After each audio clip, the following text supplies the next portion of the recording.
اور جو مال تمہاری بیویاں چھوڑ مریں اگر ان کی اولاد نہ ہو تو اس میں سے نصف تمہارا ہے، پھر اگر ان کی اولاد ہو تو ترکے میں تمہارا حصہ چوتھائی ہے، لیکن یہ تقسیم وصیت کی تعمیل کے بعد جو انہوں نے کی ہو یا قرض کے ادا ہونے کے بعد جو ان کے ذمے ہو کی جائے گی۔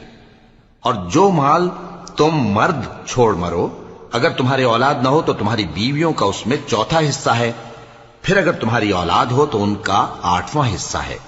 یہ حصے تمہاری وصیت کی تعمیل کے بعد جو تم نے کی ہو اور ادائے قرض کے بعد تقسیم کیے جائیں گے۔ اور اگر ایسے مرد یا عورت کی میراث ہو جس کے نہ باپ ہو نہ بیٹا مگر اس کے بھائی یا بہن ہو تو ان میں سے ہر ایک کا چھٹا حصہ ہے، اور اگر ایک سے زیادہ ہوں تو سب 1/3 میں شریک ہوں گے۔ یہ حصے بھی بعد ادائے وصیت و قرض بشرطے کہ ان سے میت نے کسی کا نقصان نہ کیا ہو تقسیم کیے جائیں گے۔ یہ اللہ کا فرمان ہے اور اللہ نہایت علم والا ہے، بردبار ہے۔